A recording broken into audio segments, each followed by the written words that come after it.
I think, I want to give kudos to Gary Numan as well here, because, we're talking about pioneers in electronic music, and we've got another one right here on the stage with us. I think, yeah.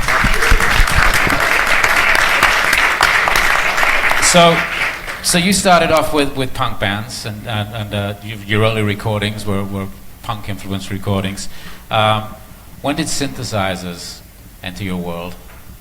It was an accident, actually. I'd been to, I'd heard Oxygen, and so I'd already realised that there was another way of making music compared to guitars, but it hadn't really bitten me. And so I was still chunking away with the guitar, and I went to a studio to record what should have been my first punk album. And there was a synthesizer in the corner, a thing called a Mini Moog, a little small portable thing. And I'd never seen one before. I mean, I'm quite geeky for buttons and switches and that. And I asked if I could have a go of it. I mean, I couldn't play keyboards, still can't really. Couldn't play keyboards very much. And so they just let me do it. And so I had no idea. There's things said, contour and emphasis. I had no idea what that meant. So I just twiddled. See what happened. Yeah, and it made some. I was very lucky, actually. I mean, the sound that had been left on, whoever had it before, changed my life, really. Because honest to God, honestly, it was brilliant. And I pressed this key. Bearing in mind, I've been spending all my time trying to make a guitar sound more powerful, because it's all about power to me, no finesse whatsoever. And I pressed one key on this keyboard, and the whole room shook. Jesus Christ, that's for me. Yes. Right. And I was just sold on it immediately, and a few more aimlessly twiddling around with these things, and it made all kinds of other noises as well, and it was just so liberating. And I'm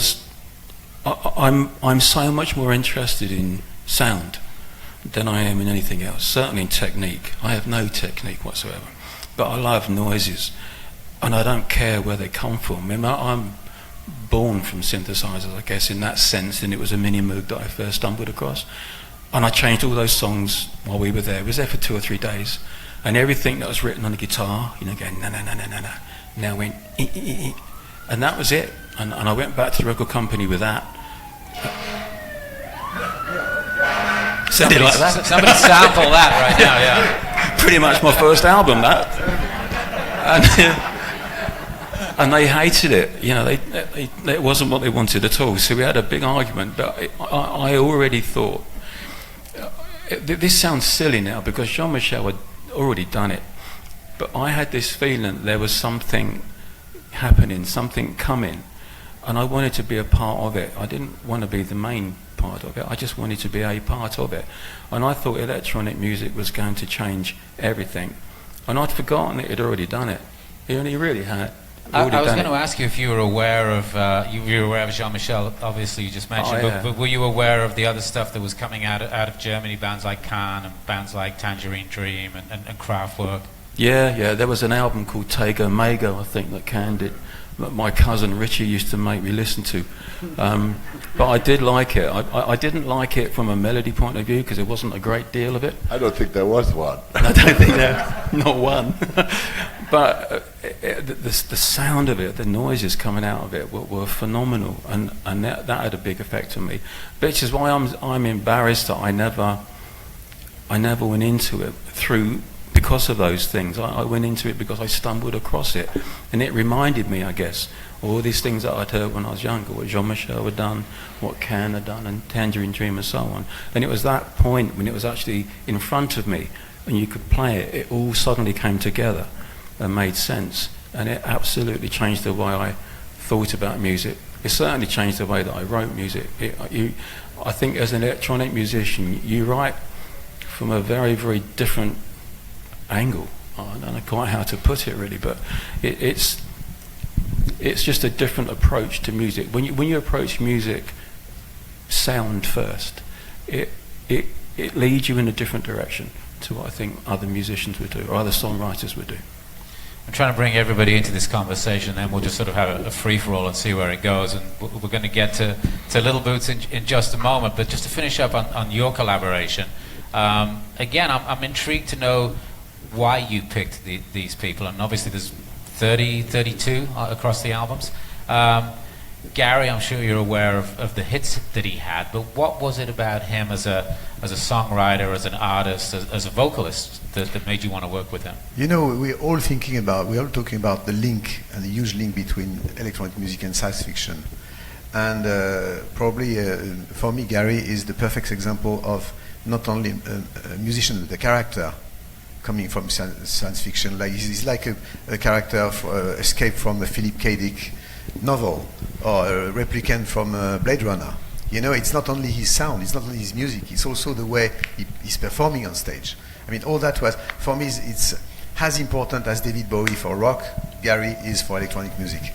It's something which is absolutely a unique sound, and also this kind of approach, again, of the fact of constant go-between experimentation and melodies. We all here thinking, and we're not thinking. If you listen to our music, we're all putting the melody at the center of our music. And Gary is experimenting like all of us, but in his own style, and creating this kind of instant kind of strange sci-fi world. It's not only what he sings, it's the way he sings, it's the way his voice he's using his voice like as an instrument. And I would say that actually almost all the vocalists involved in this project, like Moby or Victoria or Julia or Gary and lots of others, I think they're not only singers when they sing, they're always using their vocals as part of the music arrangement. And which is absolutely unique in Gary's, again, this constant go between extreme melancholia and with a bit of hope, you could say. Huh? Share sometimes with some people, like in Gary's studio, and listening to the same piece of music just side by side, and trying to develop an idea. Like the same thing with in Hans' studio or in Moby's studio, and the same for everybody. It has been for me a kind of actually unique experience. I would like to say that for any young artist, I really encourage them to do it, because in these days in home studios we think that we are controlling the world and we are in contact with the world through our laptop, and we are probably. It's probably sending us, as we know, to a different kind of solitude. And artistically, I think one of a good friend of mine, a music critic in London, said, I mean, you probably created a new concept, which is the never-ending album. Because of course, I'd like to continue, and I'd like also to work more with the same people, because also through this kind of experience, beyond words, I mean, you save time for building a true friendship. It's what I felt with everybody. I mean, sometimes it takes time to create a friendship with people just by talking. And I consider that probably talking the less sophisticated way of communication, and the fact of sharing a creative process is something so deeper in terms of how to connect to each other, that it's something that, I mean, it's an absolutely unique experience and very rich experience for me. It's interesting that the takeaway from this is the humanity within making the music, because somehow we've talked about at the beginning of this how electronic music can be considered cold, but your takeaway from this really seems to be about what you got as a human from the collaborations.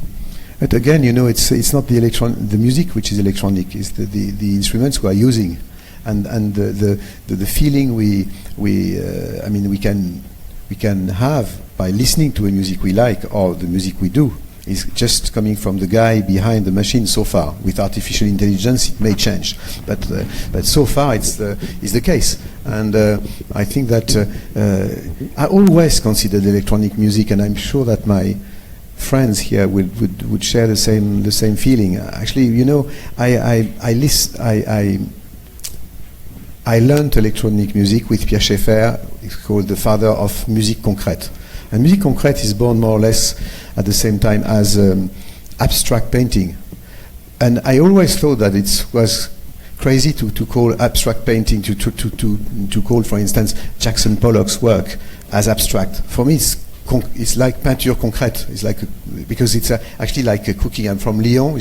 We like to consider us as the center of the world for cooking, and I think that electronic music is like cooking frequencies, loops, beats, textures, waveforms in a very organic, sensual way, almost sexual way. It's a very active. It's something which is absolutely not cold. I think it's probably more cold or more cerebral to write some notes on a piece of paper with a pencil and waiting that an orchestra would play our music. We should never forget that in Mozart time you had people who wrote some music and composed their music all their lives, and they never heard their music because they never found a publisher able to pay, to invest in doing the scores and renting an orchestra. So it's an immense and it's a huge privilege to be able, from our home, to be able to write music, to produce, and even to distribute your own new music these days. Let's talk about that a little bit more, because it is I don't know, it seems to change almost every day. The paradigm of the music business, the music industry has just changed so significantly since you started this project.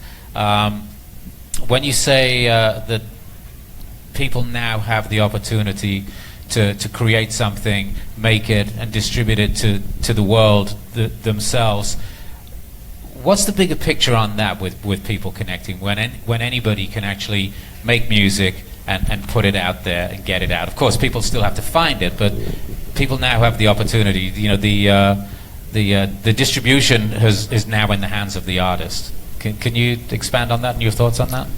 Yes, and I will be happy to share the microphone to my friends here. But very briefly, for my opinion, is actually music has never been so so distributed. It's everywhere, and it's a big advantage to be able to be anywhere in the planet with just a laptop and being able to do some music.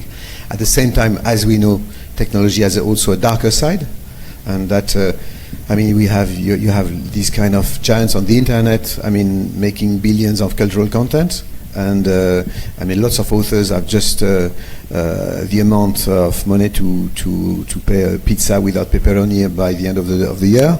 And this is something which not for us, but for future generation. We have to create a decent business model for creators, not only for musicians, but I actually, we should never forget that in a smartphone, the smart part is us, and or mainly us.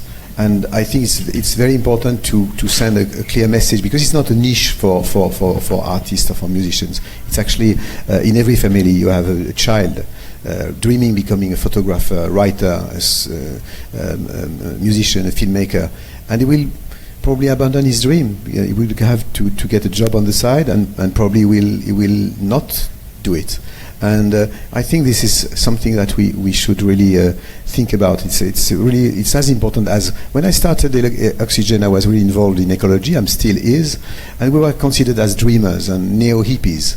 I think it's the same thing for intellectual property. It's not a matter of being sat on a pot of gold for artists in the West, but it's just really to try to recognize the value of art. I mean, it's what makes us as we know, and it's not a cliche. It's what makes us feeling a sense of community. I mean, as a French guy, I'm deeply European, but I think Europe is a big failure in terms of politics. But what makes us being European is because you can be in Germany, in Sweden, in Portugal, in Spain, in Paris, in London. We feel that we are part of the same place, the same in the US. Let's get everybody to kick in on this, maybe Hans, and then we're going to see if we can get a question or two. No, I was thinking that listening to all of you guys, me saying, "Oh, I had 2 weeks of piano lessons," the paradigm actually shifted, because Gary, all of us, what we got really good at is twiddling knobs, which is just as we learned how to play electronics, and we invested as much time learning our instruments. It's just a different paradigm. It's not a piano anymore, or it's not about being really good on your violin. friend of mine, Steve Lipson, who's a great record producer, actually the other day I overheard him say, "Oh, I worked with so many geniuses. They all have one thing in common. They roll up their sleeves and they do hard work." And I think it's just, there is still this sort of idea that because, and we were joking about it, because we're not virtuoso cellists or something like this, but we are virtuosos at my instrument. I mean, what was it you started with, the Korg? It was 2000, but you got good at it. Do you know what I mean? You loved that thing. I had a VCS3. You probably had a VCS3 too, which was, and Gary will appreciate that, because I was living in a flat in Brighton where you had to put 5p into the meter to get electricity. Yeah. And you try to be an electronic musician when, the meter runs out and you're sitting in the dark and you don't have any 5p's left. But the thing you are referring to, the dream, the hunger to go and make music, the hunger of creating something, and that is the great thing, and it's the problem, because of course everybody's downloading our stuff, and it's harder and harder to make a living at music in a funny way, because everybody thinks it's a commodity. I mean, it's like, one of the things I try to do, I'm very aware of, is, for instance, orchestral music is having a bit of a hard time, because it's a bit of an expensive hobby to keep it, to have an orchestra around. So all the negative things, the horrible things you can say about Hollywood are 100% true, but it's the last place on earth that on virtually an hourly basis commissions orchestral music, and so because if the orchestra dies, it's not just that these musicians will be out of work, but we will have lost some link to our humanity, and it'll be terrible. And none of us have ever been those guys that were replacing, all those things. No, what we've been doing is we've been adding to the vocabulary, we've been adding to the instrumentation. Gary, let me bring you in. First of all, my only memory of the 5 pences in the meters was if I didn't have them, I was going to be cold that night. Oh, well, that goes without saying. The power's gone, that's it, until you got a 5 pence piece. And you probably grew up in a flat or two like that as well. What's your take on the general stuff that we're talking about? You started off as a guy who played guitar, organic instruments, and we're talking, I guess, about how it's all a tool to make music. Where do you sit with that today when you look at your place in making music today? Well, first of all, the thing about electronic music being cold is something that I've always really kicked back against. The thing that any musician will express themselves emotionally or otherwise through the notes that they play, mostly. You have a guitar or a piano or any instrument like that, and you will express yourself with the sound that it gives you, primarily. With electronic music, you can do all of that, but you can create the very sound itself that people listen to. So you have an entire extra level of emotional content in what you're doing, compared to other music that people consider warm. I think electronic music is the most human, the warmest of all the genres that there are out there, for that very reason. There's not much you can do with the guitar, so plug it into a few pedals and make it sound a bit different, but it doesn't sound that much different, really. But with electronic music, you can create almost anything. I'm not a great fan of all that sort of stuff. These amazing guitar styles that I'll never be able to do, but very clever. But I don't like it, because quite often all you need is one note. Just hit the note and let the sound change, and the sound will carry you through the emotion you're trying to do.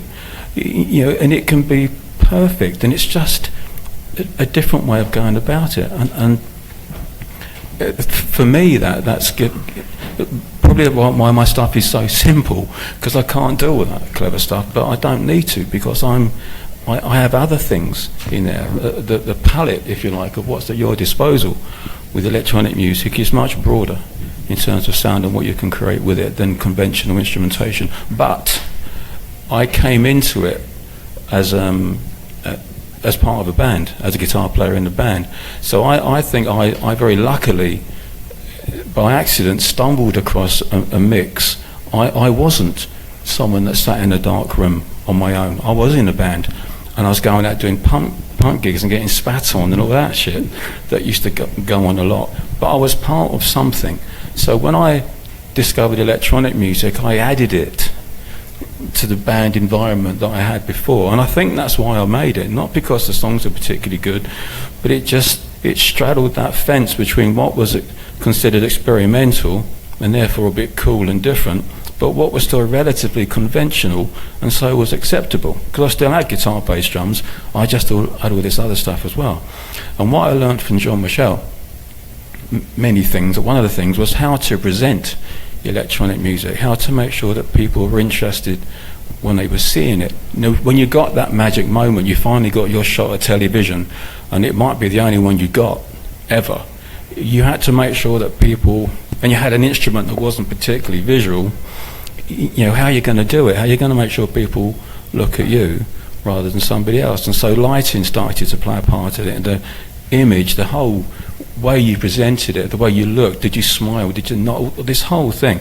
And I used to study his light shows and things like that, and just learned an enormous amount about presentation, how electronic music could be made to look interesting as well as sound interesting.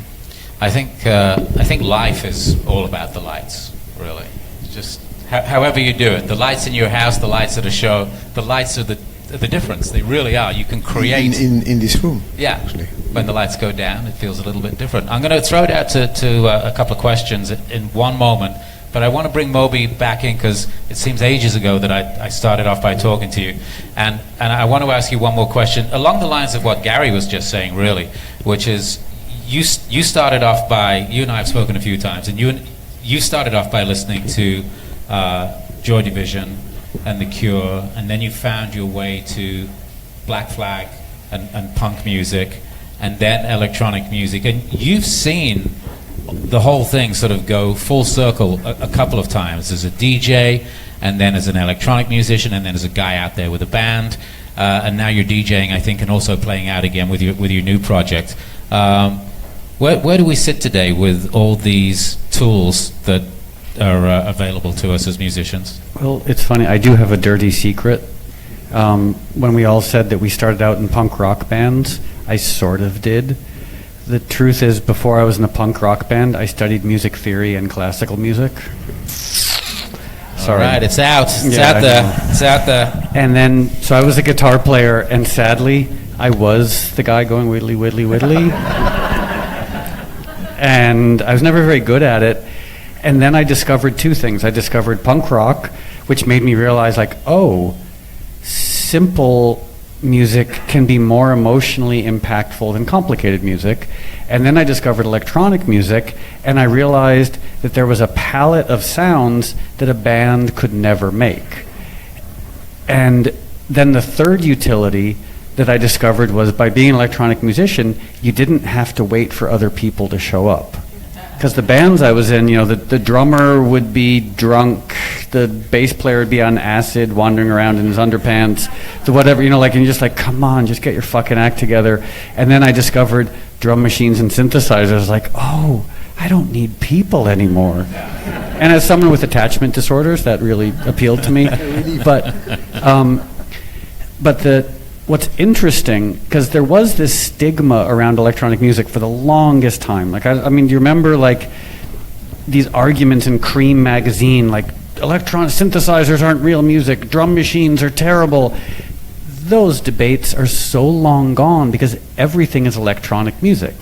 Like, it's safe to say that 99% of the music produced now is electronic music, in that it's produced electronically. Like, even when Metallica go to make a record, they're using Pro Tools, they're augmenting everything with sequencers, they're like, you know, like, it's really hard to find a record that isn't some aspect of electronic music in terms of like the recording or the composition or the production. So like we won, you know, like kudos to us. Like decades ago when people were like, electronic music, like, ugh, go make real music. I was like, well, I did make real music and it was boring, and I chose electronic music because it was more emotionally impactful and more interesting and more limitless than what I could do with the guitar. Those arguments are long gone, and especially as we've sort of moved through the last 10 or 15 years, I think, with how music, the making of music, the distribution of music has changed, and even the performing of music, where somebody can literally go out now with a laptop and go perform, or maybe with a laptop and a drummer and go perform. And before I throw it out, I'm going to do it in just 1 minute. I remember talking to the guys from Air, who were on one of your collaborations on the first volume, and them talking to me and saying that they saw themselves as I wish I could do the accent, I can't, but as 21st century hippies, because they take a laptop, they get on a plane, and they go wherever they want to perform, and it's just such a different way of looking at the performing of music. Anyway, that's me just sort of trying to wrap that up to some point where I can get a couple of questions. I do need to ask how much time we have before we have to jump out of here, because I don't think it's a lot.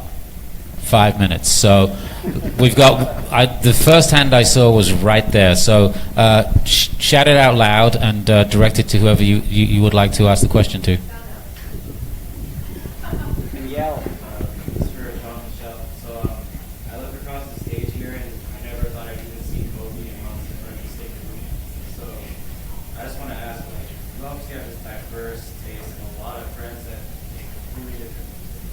Just going through your catalog on Spotify, I noticed these with voice noise, Army Gun Ring, people I've seen at like giant raves, and so I just want to know, like, you know, where do you get this complete openness in music where you can work with little things, creating,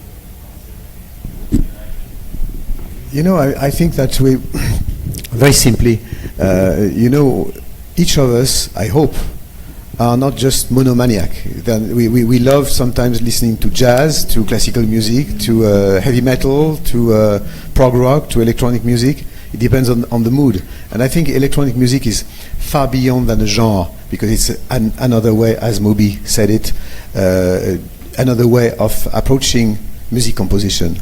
And what we have in common, and what I wanted to share, is this kind of cooking approach of music by sharing the kitchen. Next hand is right here. Shout it out as loud as you can, though, please. Oh, sure. So I've got a big record collection, big music collection. About a third of it is Gary Numan. The rest of it, though, all of my 80s and 90s stuff are records, and my 2000s and such are CDs. Now I'm being asked to choose between records and CDs as new albums come out. I'm wondering how you guys listen to your music. Oh, does anybody want to pick that up? Maybe Julia, let me pull you back. Can I just very quickly say, when I moved into my new house, I dusted off my record player, and I'm having this newfound love for records. And what I've been forcing myself to do is listening to records and not doing anything else. Like putting on Goat's Head Soup and sitting down and listening. And not texting, and not like it reminds me of like how I used to listen to music when I was growing up, not in the background, not as the soundtrack to something else, but just like immersing myself in the record. And I don't even have a CD player, so for me it's either like Spotify or vinyl. Julia, how do you listen to music today? CDs still, and iTunes, and so MP3s, and occasionally records now, I guess. I'm starting to. It's staggering to me that vinyl is now $1 billion a year business again. It's quite amazing. Anybody else want to jump in on this? Well, I'm weird because my life. We know. Okay. You mean don't state the obvious? Right. No, because my life is surround. I mean, I constantly work in 5.1.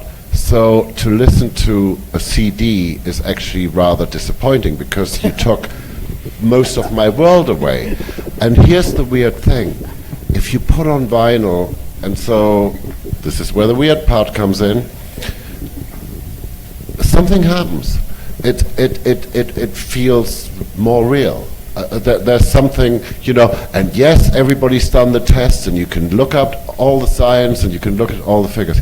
You put on a record, and maybe it's part of the ritual of putting on the record that makes the difference. But there's a commitment, and I like listening to records, but I hate listening to CDs, and I hate listening to stereo if it's not vinyl. I do want to also say that you're fabulous as well as weird.